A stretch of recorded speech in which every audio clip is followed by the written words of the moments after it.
Welcome to episode 120 of the Red River Horror Podcast, where we dive hook, line, and sinker into the entire I Know What You Did Last Summer franchise, starting with the 1997 teen Scream classic that had us all checking our foggy mirrors twice.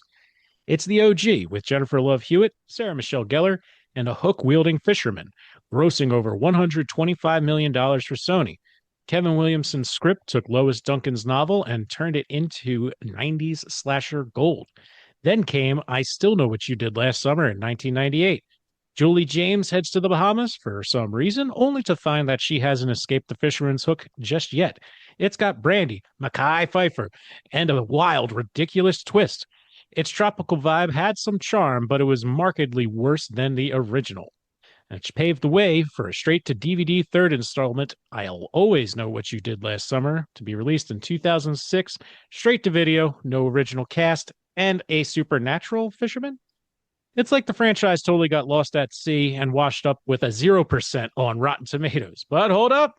It's 2025's I Know What You Did Last Summer here to revive the podcast. The franchise, not a podcast. What the hell am I talking about? Anyway, it's directed by Jennifer Kaytin Robinson. It's a legacy sequel with Freddie Prinze Jr. and Jennifer Love Hewitt back as Ray and Julie, alongside new blood like Madeline Klein and Chase Sui Wonders.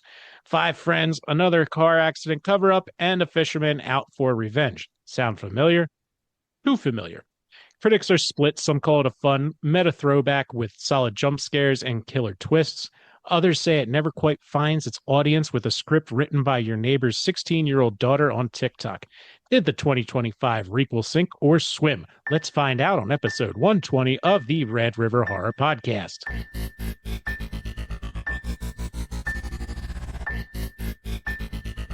Welcome to the Red River Horror Podcast, where the channels of fear wind through the shadows of your darkest nightmares.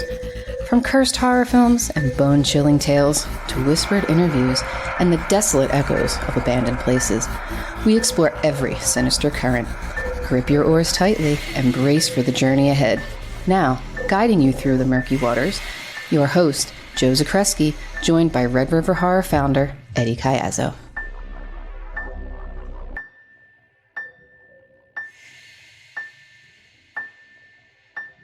This is nothing. I know what you did last summer. Ooh, what a crock of shit. Welcome back to the Red River Horror Podcast. I am your host, Joe Zakrzewski, joined by RedRiverHorror.com founder Eddie Caiazzo. Hey, Ed, how's it going? Oh, Joe, man, I'm doing okay. It's a little bit hot. A little bit hot out. We're in the dog days of summer, as they say, man. But what are you gonna do? It's the whole summer's been a dog day. It's been brutal, but we're here. Big thanks to Chris and Sean for coming on to discuss abandoned places on the last episode. I mean, it sounds like you guys sounded fun, like you guys had a good time. Hopefully they had fun doing it with you. Yeah, it was a good time. We held down the fort as best we could, Joe, but I was missing you the entire time, man. Oh, Yeah. well, So now you got to go to some abandoned places now, too. I guess so. I mean, it's been a long time since I've done something like that. But Yeah, it's good. I felt like I was watching Sean channeling his inner Bert Kreischer eating an Uncrustable on the show. The legend of the Uncrustable. I had no idea how far that would go. I mean, that has been the talk of the town. But yeah, I mean, we try our best to keep it as professional as possible. But Sean, I guess he just got hungry and made a memorable moment. If America's Funniest Home Videos still existed, this would make the montage for sure. Yeah. Comedian Bert Kreischer. He's known to eat Uncrustables while recording. Oh, Or just because he doesn't shut up about Uncrustables. So he's a big Uncrustable fan. Big Uncrustable fan. Yeah. Well, so there's a lot of bad stuff in Uncrustables. So for my son, we have to make a peanut butter and jelly sandwich with, the mom approved ingredients. But to make it an Uncrustable, we have this like bear thing that you clamp down on it and it seals the sides, and then you pull it up and it just looks like a bear Uncrustable. It's wild. They're very easy to make at home. Yeah. But I, anyway, yes, the legend of the Uncrustable. I didn't know. I don't even know who Bert Kreischer is. He's a comedian, right? yeah, yeah. Yeah. So that's where Sean probably got it. I thought the Uncrustable was a Red River Horror original, but apparently not. No, Oh man. no. They're well known in the comedy podcast verse. For people eating So, Uncrustables. Okay. well, just Bert Kreischer eating Uncrustables. So We'll have to ask. I think our buddy Steve Morrison should join us from Preston and Steve. They talk to yeah, Bert Kreischer a lot. I think he's usually good for one episode around the Halloween season, give some of his picks. So maybe yeah. we'll I mean, find him and see if Bert Kreischer ate around Crustable on Preston and Steve. I wouldn't doubt it. Yeah. So, that's his shtick. Well, his shtick is being drunk all the time, but he's not an alcoholic, etc. Whatever. Okay. Well, Joe, I feel like we're delaying the inevitable because you and I saw a movie together just before you were on the road for a little bit. Um, Yep. but we're delaying the inevitable. We said we're going to go see this movie and then we're going to go talk about it. And I don't think you and I quite knew what we were totally in for. So it gave me a little time to think about how I wanted to do this episode when you came back. And I think that, let's try and run through the series itself, like the series of I Know What You Did Last Summer. And then we'll get to our experience seeing the latest that's currently or soon it's got well, I don't know if it's still in theaters or not. We'll get there. We'll get there. But let's Doesn't matter.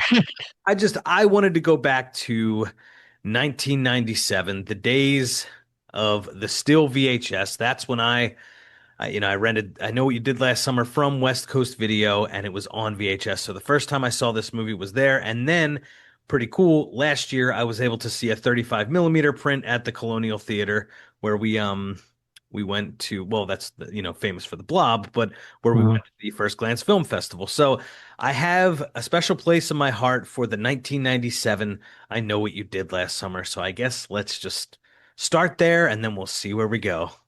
Yeah. So, I mean, as you know, I Know What You Did Last Summer came out in 1997. The story follows four teenagers: Julie James, played by Jennifer Love Hewitt; Helen Shiver, is it Shivers? I can't remember. Yeah, it's Helen Shivers, right? Yep. And that's Sarah Michelle Gellar's character; Barry Cox, played by Ryan Phillippe; and Ray Bronson, Freddie Prinze Jr. I mean, talk about a powerhouse of young talent back then. Mhm. Is that where Freddie Prinze and Sarah Michelle Gellar like started dating? I mean, it would have had to have been, right? Or did they hold off until Scooby Doo? Ooh, Scooby-Doo. Love blossoming on what was that called? Skull Island? I can't remember. Yeah, I don't know, but they're still together to this day. So Um, that's what yeah, I mean. Hey, in Hollywood, I mean that's awesome. So good yeah. for them. But anyway, so these four they accidentally hit a pedestrian with their car on a coastal road after a night of partying. They cover up the incident by dumping the body in the ocean, believing the man is dead. A year later, they receive threatening messages from someone claiming, "I know what you did last summer." And they are stalked by our old hook wielding killer seeking revenge. The film, based loosely on Lois Duncan's 1973 novel, blends teen drama with suspense and horror. It was produced by Neil H. Moritz, Eric Feige, and Stokely Chafin. The response from critics: the film received mixed reviews. Critics praised its stylish direction, Williamson's sharp post-scream script, and the charismatic young cast. However, some criticized its formulaic plot and lack of originality compared to Scream. It holds a 46% on Rotten Tomatoes, and that's based on 116 reviews at the time we are recording this podcast, with Roger Ebert giving it 1 out of 4 stars, calling it dumbed down Scream knockoff, while Entertainment Weekly lauded its popcorn thrills. Audiences were more enthusiastic, drawn by the attractive cast and the 90s teen horror craze. The film grossed $125 million worldwide against the $17 million budget, becoming a commercial hit. It developed a cult following, particularly for its iconic chase scenes and the fisherman's menacing presence, cementing its status as a staple of 90s slasher cinema. And then let's give it our boat ratings and we can talk about it for a couple seconds. I mean, I will keep, I think I Know What You Did Last Summer is mandatory watch for anybody who wants to see 90s this 90s slasher revival. And so for me, it's a 4 out of 5 boat. Whoa.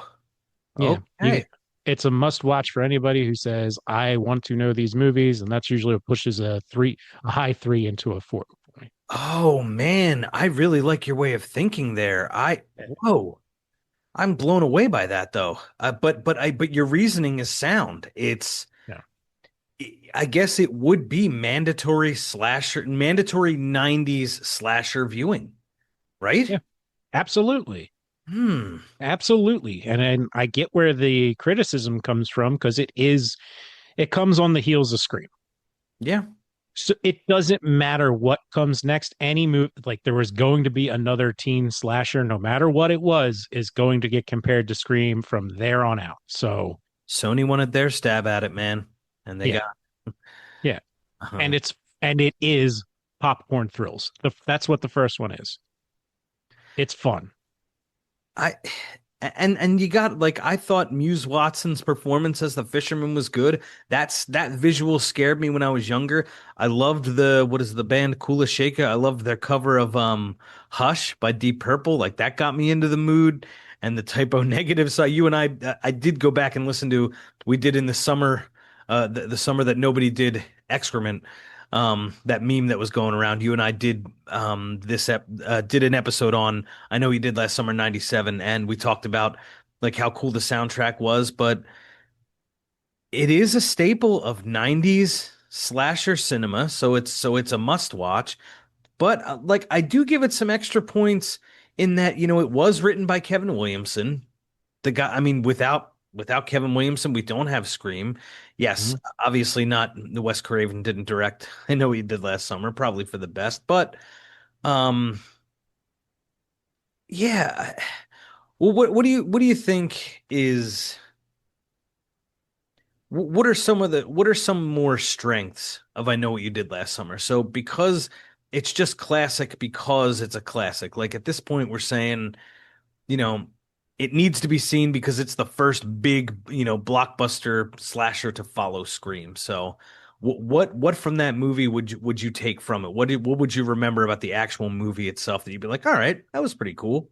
I think when you're going to compare it to Scream, like Scream has the iconic kills, right?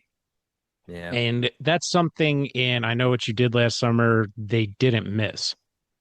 Specifically, Sarah Michelle Gellar's death in the movie is awesome. So, like, and yeah, I mean, that one really, really sticks out. And the character itself is creepy. It fits the vibe. It's not a knife, it's a hook. Hmm. They're in a fishing town. All And right. what Fred, yeah. So, Well, Joe, I mean, I'm blown away, but my rating for I Know What You Did Last Summer is a 3 out of 5 boater. okay. It's but yes, Scream. Now, like I hate to do the comparisons. I know everybody does them, but Scream is a 5 boater. From like the OG Scream, Yeah. the big guy. But yeah, no, I Know What You Did Last Summer. It still holds up. I still have to watch it surrounding 4th of July every year. I love the visuals. It's supposed to be, Southport, North Carolina. There's some nice rocky coastline that they filmed on the Pacific West Coast. So if North Carolina's coast looks like that, I'm in. But no, just beautiful shots. I love they're telling the story of the Hookman like as they see it on the beach to start it. Yes, does it Yeah. help that they're all attractive people, especially at that time? Yes, it helps. But yeah, no, it was a fun ride, and the fisherman in the immediate in 1997, I would have been what 11, so I would have seen this movie first when I was 12 because of home video. I was scared of the fisherman when I had to go out and get the dog later at night and take the walk with, Yeah. you know. And you're not near the water. No, not near the water. But wait till we get to the third film in this franchise. It's gonna get quite ridiculous. Okay. But some All good right. memories with I Know What You Did Last Summer '97, The Hook, and of course our favorite Boogeyman, the Killer compilation. He was included in that, which is pretty cool. made Boogeyman, but that might have been recency bias if you really think about it. But that's a discussion for a whole other time. It might have been, but going by your reasoning of it being a nice, The because originality of the character. Boogeyman came out in 2001, so that's the first slasher post Scream. Yes, recency bias, but it does deserve some love, you know? Yeah. Yeah. But hey, let's take it over to this. Let's get to the sequel so we can get over to our main event. Oh yeah. So I still know what you did last summer. The sequel, released only a year later, follows Julie James once again and Ray Bronson. So we got Jennifer Love Hewitt and Freddie Prinze Jr. back in action. The survivors of the first film as Julie wins a trip to a resort in the Bahamas, joined by her friend Carla, played by Brandy, and Carla's boyfriend Tyrell, Mekhi Phifer. There is a Mekhi Phifer in this movie. Yes. No, but he plays Tyrell. So anyway, every time I see his name, just Lose Yourself comes to mind. Yeah, the Eminem song. Yeah. There's no. Anyway, yeah. But there is a Mekhi Phifer. But there is. Yeah. Anyway, Julie, she's haunted by nightmares of the hook-wielding fisherman, Ben Willis, played by Muse Watson, who returns to stalk and kill. The tropical setting escalates into a deadly trap as secrets unravel, including a surprising twist about Ben's son. Will Ben's son, played by Matthew Settle. The film was produced by Neil H. Moritz, Eric Fage, and Stokely Chafin. Reception from the critics, the film received largely negative reviews, criticized for its convoluted plot, weak twists, and lack of original tension.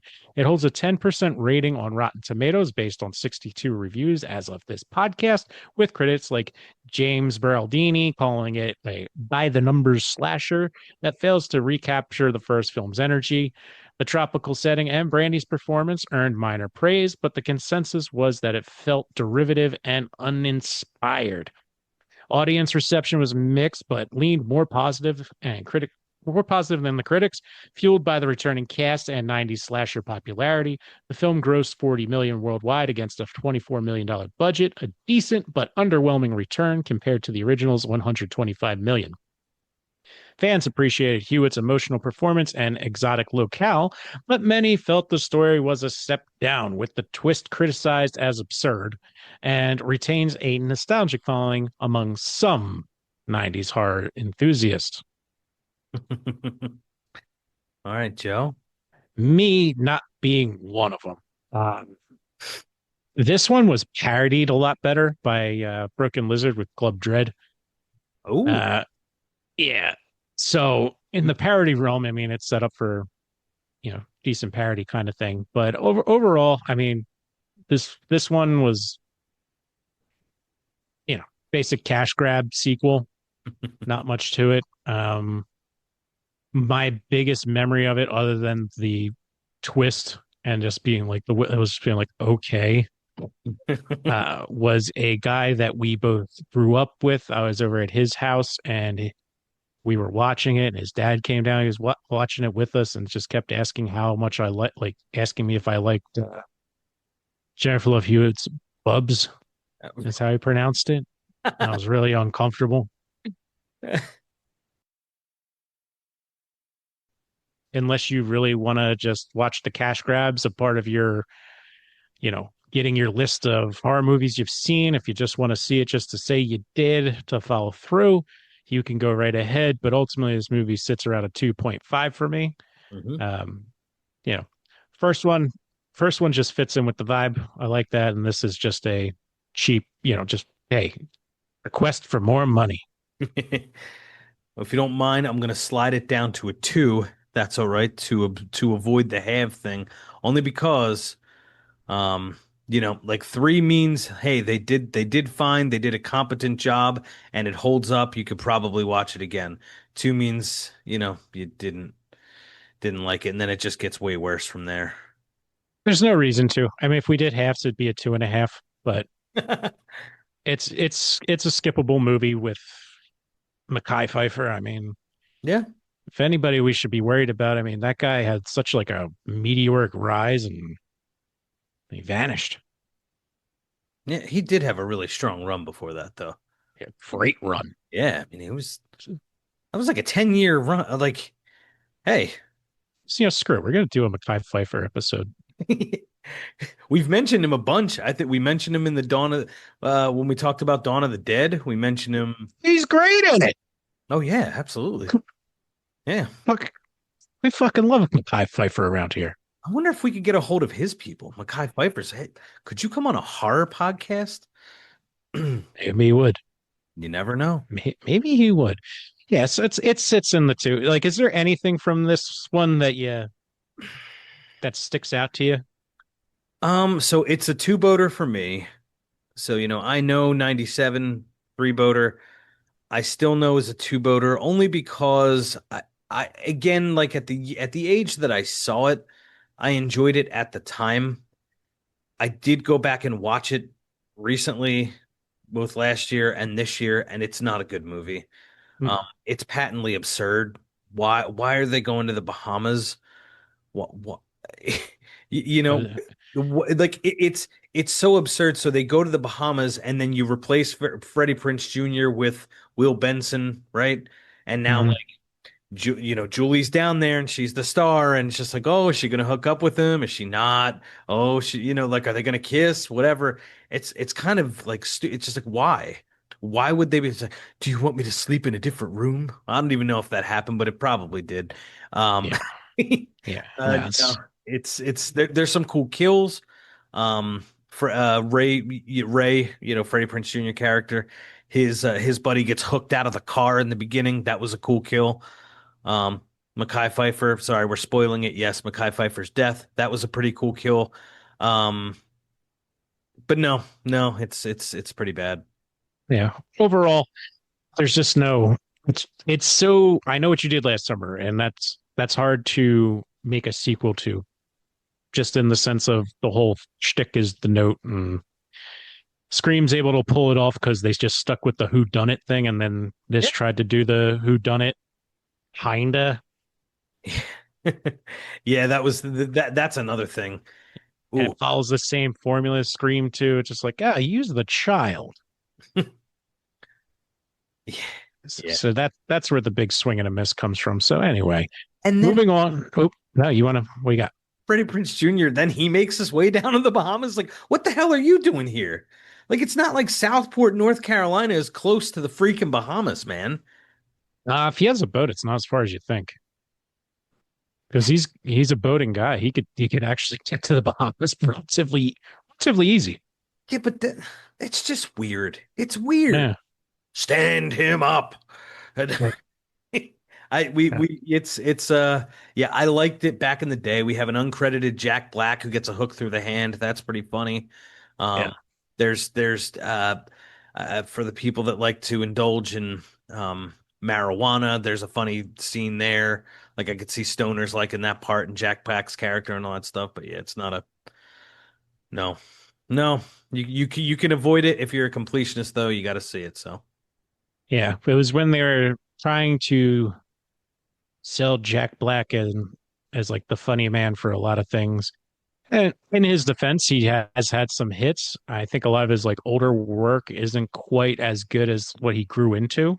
yeah, And that's a side conversation for like people my niece's age, maybe people in like their mid 20s. Like someone pointed out, just like you realize like Jack Black is like the Robin Williams to a younger generation. I'm like, and then if you look at his filmography, he does a lot of kids movies.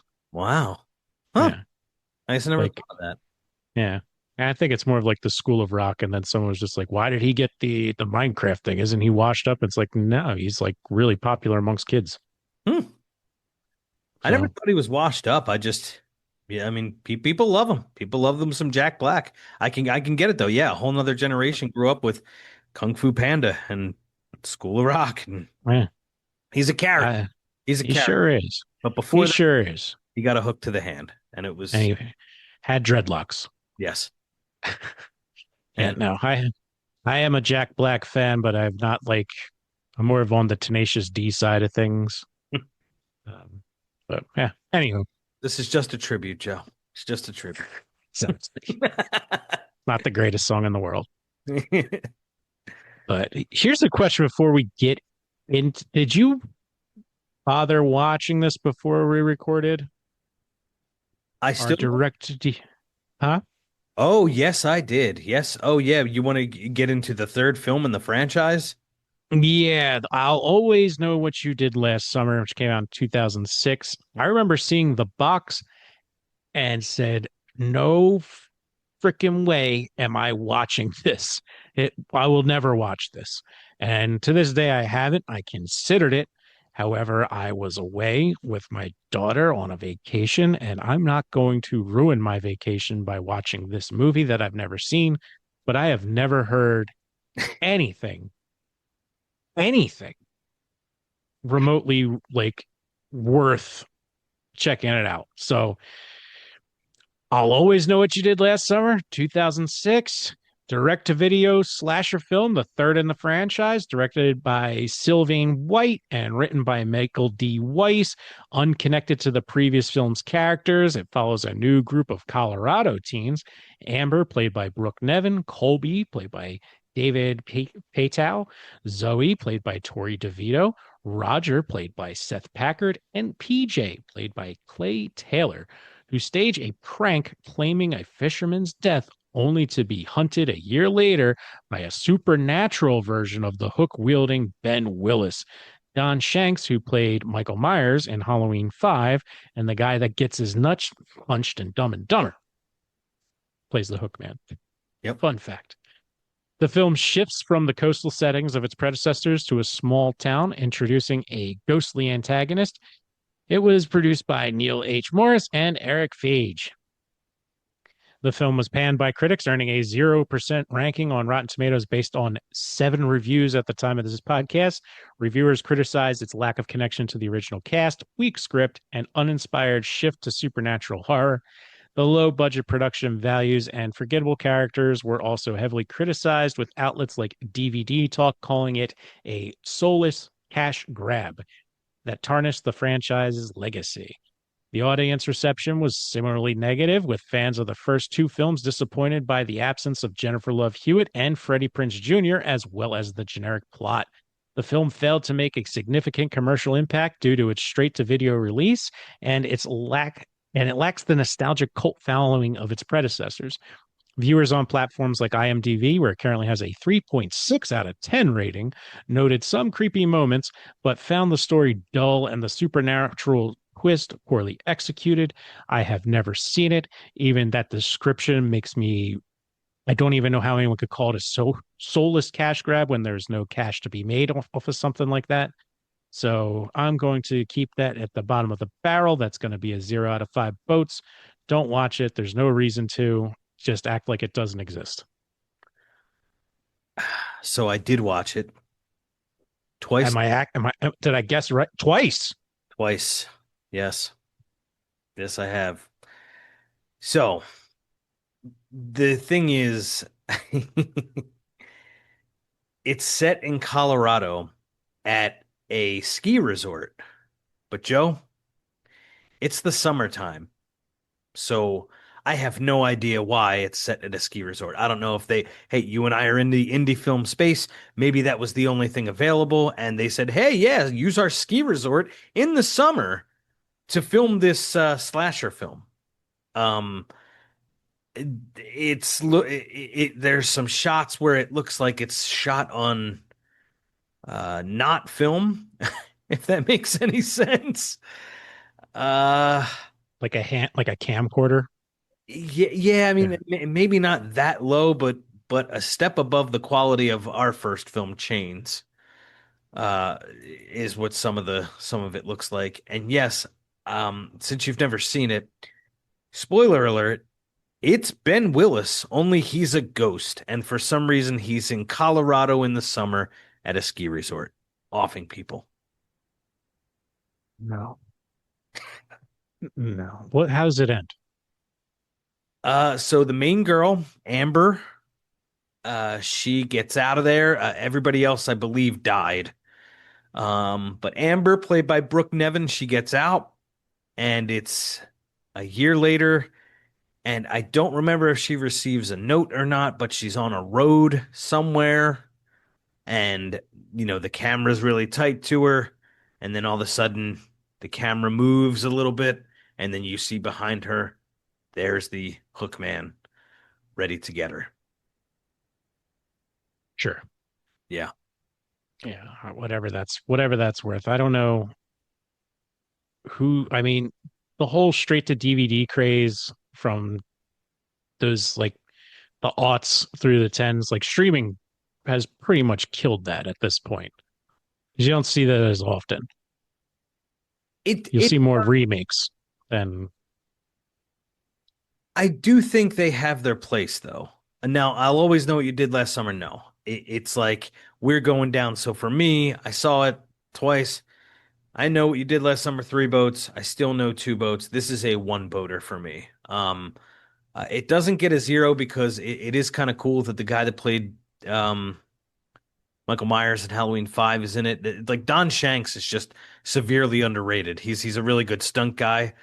Um, what is the rating of Halloween 5? Okay, no, no, no, no. sorry. No, it's just he's a really good stunt guy, just very underrated and in a lot of the things you see. So it was kind of cool that, he's someone that does get to revive, Okay. but be a slasher character in a number of things, this being just another one.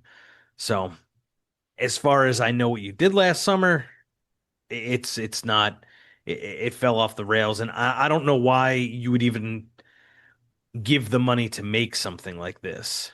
That's where I don't like. So the straight to DVD guys, when they say it's a soulless cash grab, it's just like you said, what cash is there to grab? It was the home video rental market that strong in 2006?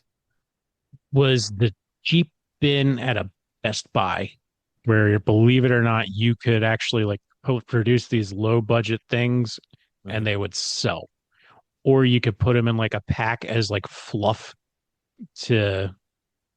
So there was a strategy behind it. I listened to, so I can't remember which one it was. Just learning different things about other industries. One of them was Matt Damon was has talked about it a few times about like you didn't care as much if your movie failed at the box office because the DVD sales would pick it up. There's no DVD sales like that anymore. So it was one of those things where it's like, oh, you could even do that double package. Like you remember you go to like a Best Buy, a Target, um, when the big box stores really took over everywhere, and there'd just be I these actually mix packs. That makes sense because I have a mix pack. I know what you did last summer. I still know, and I'll always know on one DVD pack. Yeah, Yes. It's you could buy that same pack that I have, you can literally pick up right now on Amazon for like $9. yeah. So So that's going to be a conversation for another time, but we'll talk about physical media collections and all that good stuff. so there was a reason for so then when we do get into that, because I know you know somebody that is into that, especially the physical media side of it. So there is a strategy to it. So then they released that, hoping that someone like me would walk into a Best Buy and say, oh, I know what you did last summer. I know that movie, yeah," and then grab it and pick it up. Yeah. Hmm. Yeah, that was exactly it. It was like, oh, well, you can always throw it in these DVD bins Yeah. and just find different ways to sell it. Okay. So, yeah. Not bad, but I do think I will kick back real quick, and then maybe we are going to do a physical media episode, which I'm actually really really excited about. Um, I will kick back on the straight to DVD thing though. I thought that at least the Lost Boys, the Tribe, was fun because like Corey Feldman was in, like he wanted to do it, Yeah. and like so no, is it the Lost? I mean, we got Tom Savini for God's sake, and those they had two Lost Boys straight to DVD releases that we watched, and I thought they were just fine.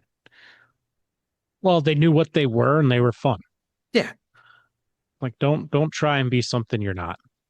yeah. Don't expect the Lost Boys, but if you Yeah. like Tom Savini and you like Corey Feldman and you like Angus Sutherland, um, Just let it happen. yeah. But I do think there's a place for him. I'll always know though does not live up to that. Um, Yeah.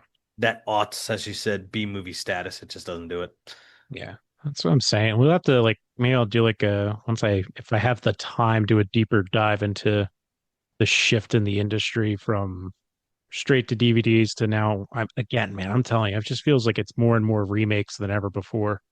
Um, but that hey, that's just the way it goes. But let's get to the main event here. I know what you did last summer, 2025. Do you want me to do this one? I put in, Uh I what? Yep. editorialized a little bit. You'll find out though. I Uh, editorialized this one. oh We'll yeah. for this. Yeah. Just a part of it. Okay. All right. Well, I'll give it a shot. All right. All right. I Know What You Did Last Summer is a legacy sequel to the 1997 slasher film directed by Jennifer Caton Robinson, who co-wrote the screenplay with Sam Lansky. Based on the story by Leah McKendrick and Robinson. Set 27 years later after the original Southport massacre, the film follows five friends: Ava Bucks, played by Chase Sui Wonders, Danica Richards, played by Madeline Klein, Milo, played by Jonah Howard King, and Teddy, played by Tyreek Withers, and Stevie, played by Sarah Pigeon, who cover up a fatal car accident caused by their reckless behavior. A year later, they're stalked by a hook wielding killer who knows their secret. They seek help from survivors Julie James, Jennifer Love Hewitt's back, and Ray Bronson. Freddie Prinze Jr.'s back, reprising their roles. The cast also includes Billy Campbell, the rich dad that makes the death of these kids cause disappear. Gabrielle Bechtel, who plays Tyler, the host of Live, Laugh, Slaughter podcast, and Austin Nichols, who plays the corrupt pastor Judah Gillespie. The film was produced by Neil H. Moritz with executive producers Jennifer Caton Robinson, Karina Raharja, and Jackie Chanu. Filming took place in Sydney and Los Angeles with a score by Chanda Dancy. Here we are, Joe. 2020. Here we are. I know what you summer. The film received mixed reviews, earning a 38% rating on Rotten Tomatoes out of 184 reviews, with critics noting its nostalgic appeal, but criticizing its lack of originality and uneven pacing. Some, like Slash Film's BJ Colangelo, praised its meta humor and gory kills, calling it a successful requel, while others, like Roger Ebert's Brian Tallarico, was it Talercio or Tallarico? Tallarico. Tallarico, deemed it just dumb with a poorly written script. The film's visual style and Madeline Klein's performance were highlighted positively, but the killer reveal and rush plot drew criticism. Audience reactions were polarized, as seen in posts on X and reviews. Fans of the original appreciated the return of Hewitt and Prince, with some calling it a bold and campy revival with brutal kills. Others found it disappointing, citing a weak story, lackluster characters, and with an unsatisfying twist, with sentiments ranging from excitement for its nostalgia to frustration over its similarity to the 1997 film. Film grossed 46 million worldwide against a projected 13 to 17 million opening weekend, indicating moderate commercial success. Yeah, So ish. they made it for about 17 to 18 million dollars. As at the least the time of this podcast, it grossed 46 million worldwide. Usually you have to triple what the movie cost. So they're not quite there yet in order to get the sequel. So to get the sequel, you usually, I think that's the rule in the movie biz, right? Maybe your friend John can correct me, but I think if they make 3 times the budget, then you're good. You get greenlit for a sequel. So Joe, this one hangs in the balance. So Hopefully not. Oh my God. so you This guys saw is this in the theater together. And again, we're not usually we've gotten closer on some things with age and further apart on some things. When we were younger, we were a lot more polarized. But we felt pretty similarly about this one. I'll let you start. yeah. Well, it was cool. It was great seeing Freddie Prinze Jr., Jennifer Love Hewitt, um, and then some other surprise cameos in there. So if you want to see it, we won't spoil those. There is an after credit scene that we missed because we couldn't wait to get out of there, Yeah. because it feels like it's about to end maybe 2 or 3 times before it actually does. Oh, does it? Yeah. with the actual ending being probably some of the most unnecessary and then failed jokes. Like I don't, it felt like a like who who gave these people this money to like, was it not checked by anybody? I like people we've interviewed talking about like the studio being on top of them for like, was there nobody like nobody quality checking this? I, I don't know, man. I look at it as that it just had to have such enthusiasm from the legacy characters that I'm guessing it was almost like when they asked Jamie Lee Curtis about H2O. It's kind of like if these people are in, then we're in. Um, Yeah, that's like the whole meta thing. Like people who are saying it's meta is like they know it's bad. right. Like I don't think that was the intention. I don't think so either. No, I don't think that Jennifer Caton Robinson set out to make a bad film, I don't think so either. but it's a bad. But it's very bad in just the whole built. There's so much time dedicated to nothing that it takes away from what they try to build to be like the final showdown. Like that almost turns into a blip, whereas like the first kill, like first kill's kind of cool, Yeah, but the fisherman's first time back on screen to kill somebody. Yeah, it's cool, but do we care about who he kills? no. And why does it take so long? Right. And like some of the others, and then there's some that are quick, and it like live, laugh, slaughter gets hurt. Like, I get the idea, but also that was pretty fucking stupid. Like, this is bad. Well, And in every sense of the word, from the writing is all like did nobody being like, hey, you're taking a real long time to get to. I try not to take my phone. I try not to like take my phone out of my pocket in a movie theater because I just want it. But I'm like, we got to be over an hour in, and it's like we're not even close to like the main cast getting it. Like, it just felt off. The pacing, um, you know, I don't like giving. I don't know. I can't. I don't think I can say that the acting's terrible because I don't think the acting is probably the strongest part of it. I mean, they're especially like, again, you got to remember we're a little bit older now. The Madeline Klein who played Danica, Yeah. she already comes with a fan base. So Uh, so Madeline Klein, like from the social media space, but so there are a lot of people praising her performance. Um,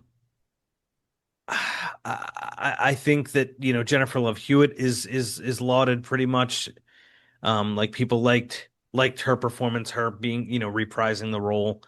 And not just because it's her, like they think that she took it seriously and took it the right way, like paid homage to her character.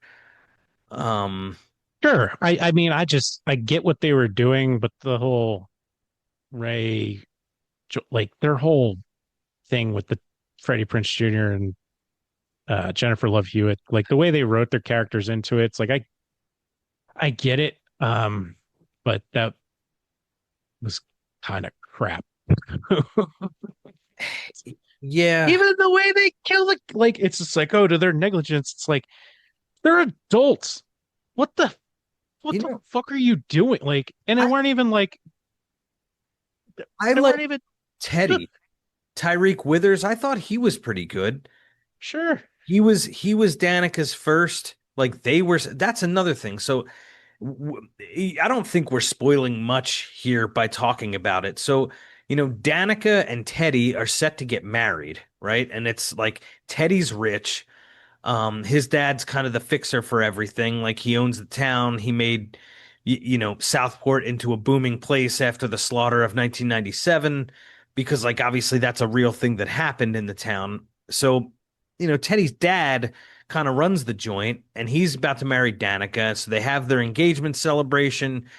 And Joe, I'm only bringing it up to what could have been cool. They go to Reaper's Curve. So if you see some of the promotional material for it, Reaper's Curve is just like, well, that's pretty cool, where they all watched the fireworks when they were younger. Um, but I thought Teddy's character was cool. But so yeah, go ahead, Joe. Yeah, bringing us up to how they actually get. How does the death happen for someone eventually to know what they did last summer? How do we get there? It's not even like honestly, the way the movie's shot, it makes it seem like it's the driver's fault. I agree. Like that's the whole thing. It's like we can't tell anyone what we did. It's like, yes, you can. That car came flying around and swerved to get out of the way. Like they were, that car was flying, Yeah, just like the one that came by before. It's like one, so they're driving aggressive. It falls in. You tried to save them. right. I They don't did. understand. It's like, what do you like? You the only thing you did wrong was to stop to watch the fireworks, but that's something that had been done before. Like that seems to be like a thing. Hmm. I don't think any of them would have served any jail time over that. No. I don't even think you could get a involuntary manslaughter charge on them because it's like it's going to be their words against no one's and be Right. like that car came flying around the curb. We tried to save him and we couldn't. Yep. What the fuck? Like what? Like this is so stupid. Like who like read them? Like yeah, It was the dumbest. And Joe, there's a lot of. So I glossed over something, and I'll always know what you did last summer. In that, how the person dies for someone to ultimately know what they did last summer, how the person dies was kind of like a prank gone wrong. okay. Like a carnival. So it's just like, all right, different. Nobody's in a car. So it's different from the book, different from the movies. You know what I mean? Like it at least takes a different approach in the beginning so that, it's just kind of a prank gone wrong, that happened. And then the dude died. And then somebody, a ghostly Ben Willis is killing on his behalf a year later. But so I also watched the TV show. Holy crap, that was bad. I mean, Joe, that was really. We weren't even going to talk about that. I was like pretending it didn't exist. But how the person dies in that, and again, not spoiling anything. If you really want to watch the TV show, it never got re-upped. It was on Amazon Prime. It was awful. I But did oh, you watched it one episode. because that's where we left off when we did the last podcast. So I said, you know what? I'm Yeah, gonna watch it. I'm in. Oh, I yeah. watched it. Holy crap.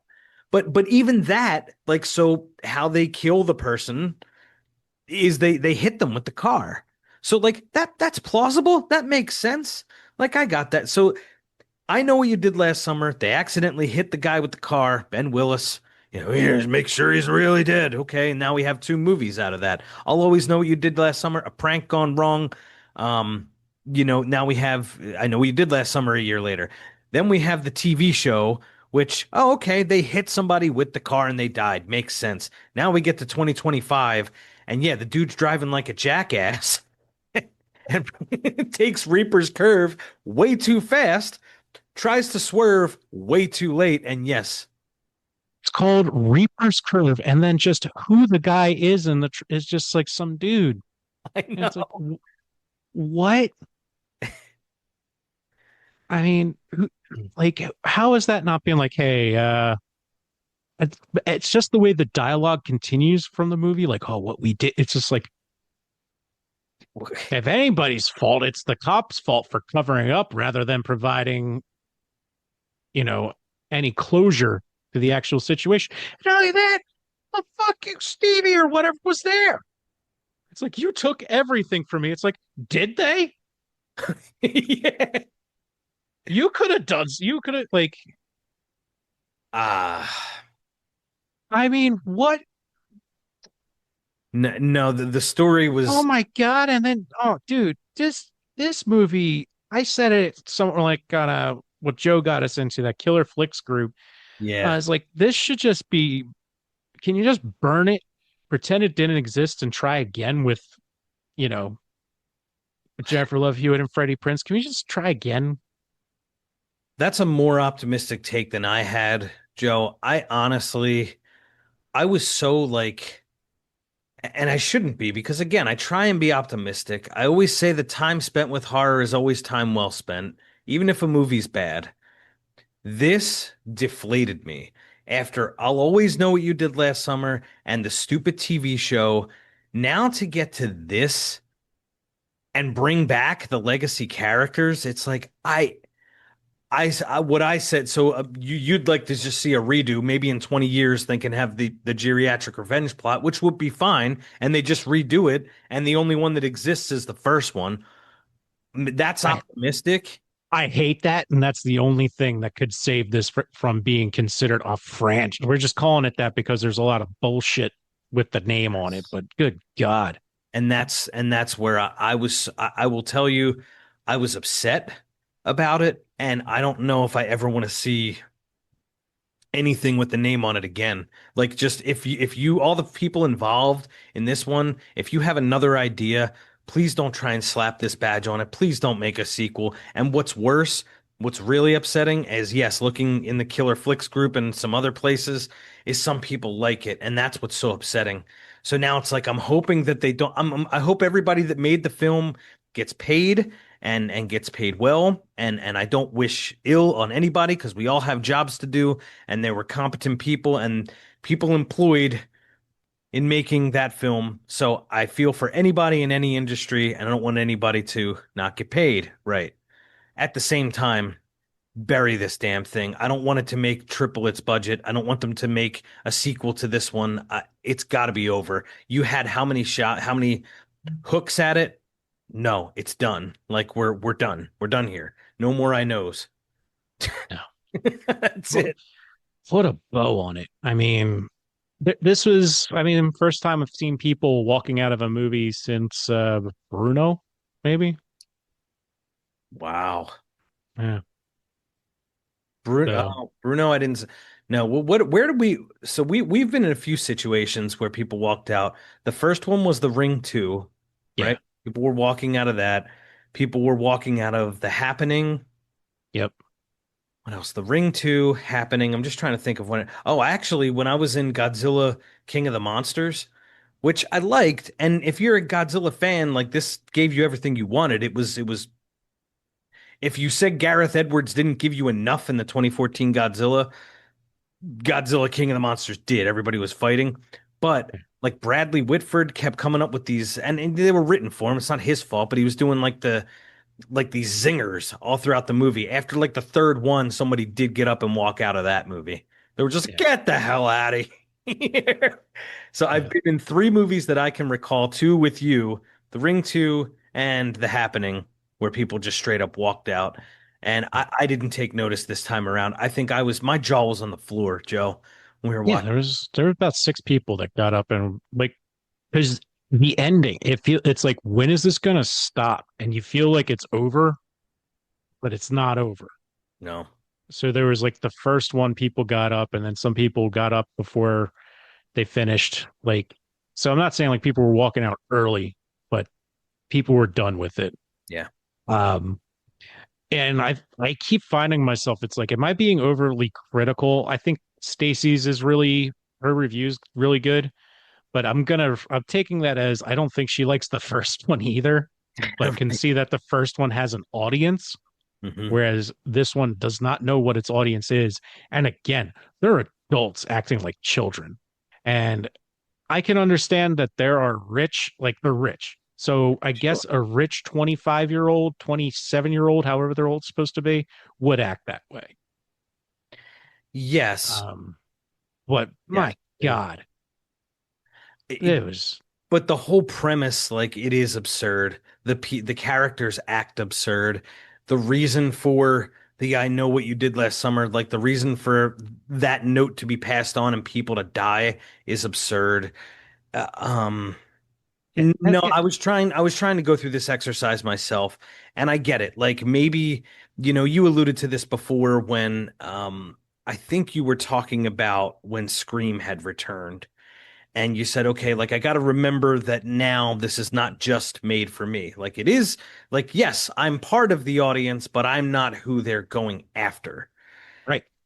And is this just the Snapchat, Instagram, TikTok generation getting their are they getting what they're coming to see? Is that what's being fed to them and we're just, moving toward the end of the spectrum as far as being hip enough to go to the movies and watch a horror flick?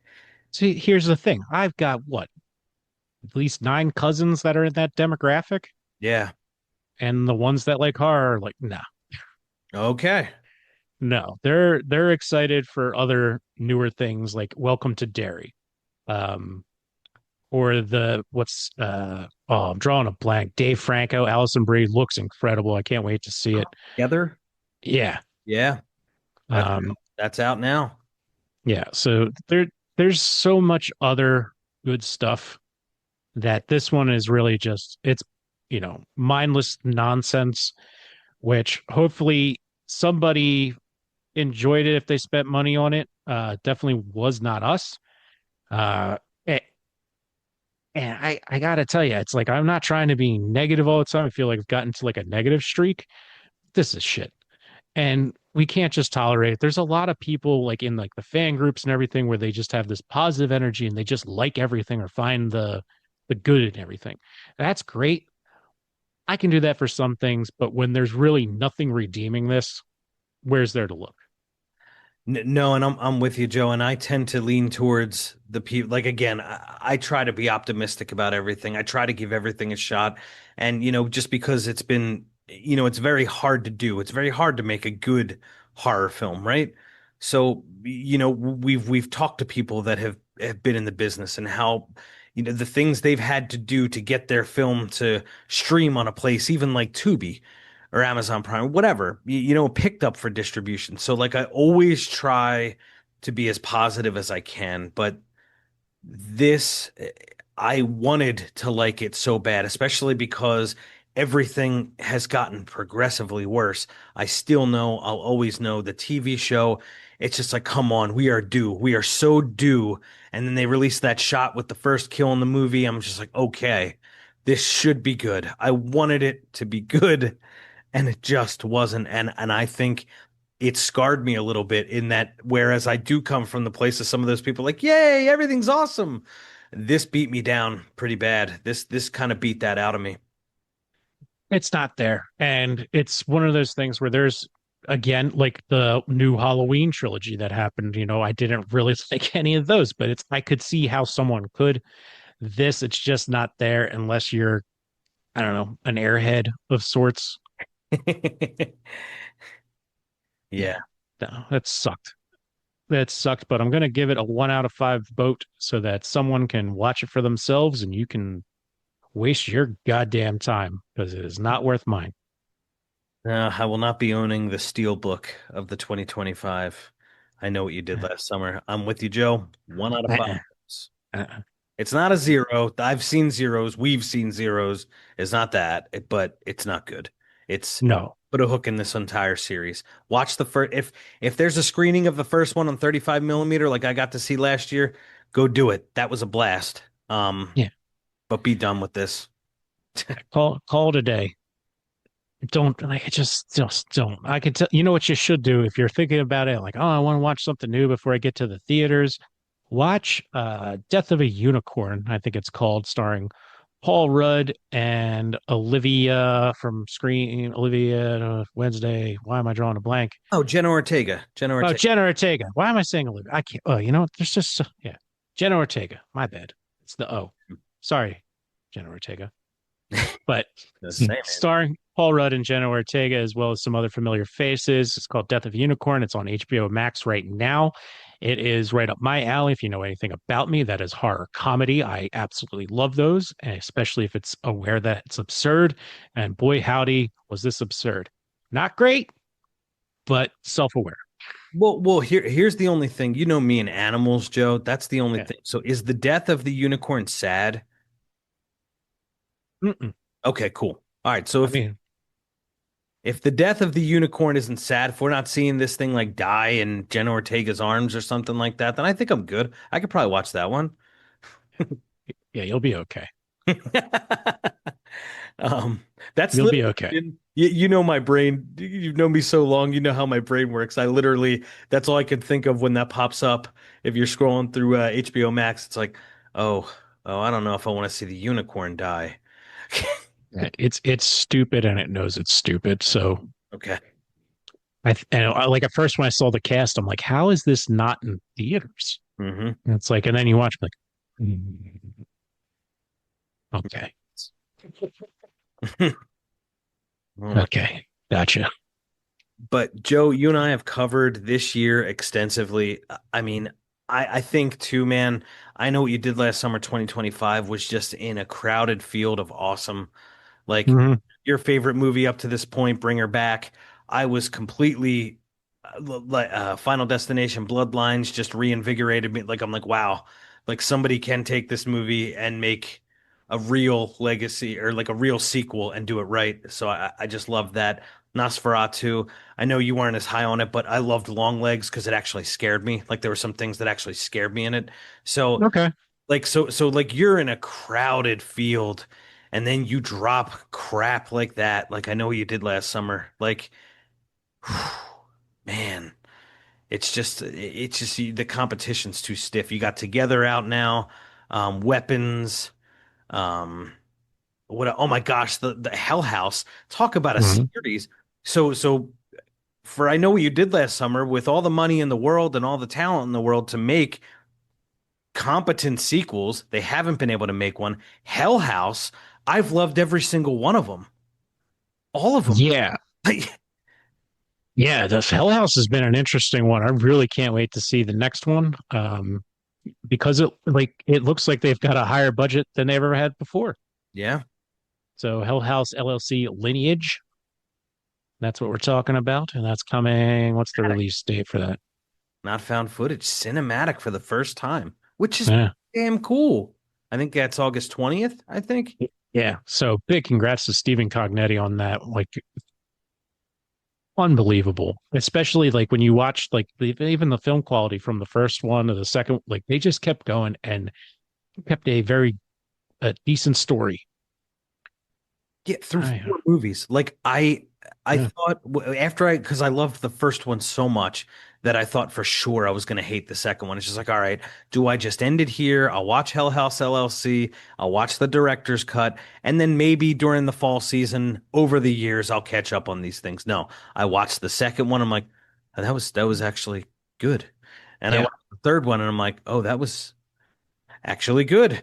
And then the fourth one, I'm like, holy crap, this is that. What are we doing here? I mean, they made three competent sequels. I know what you did last summer. What the hell are you doing? Hell House has it down.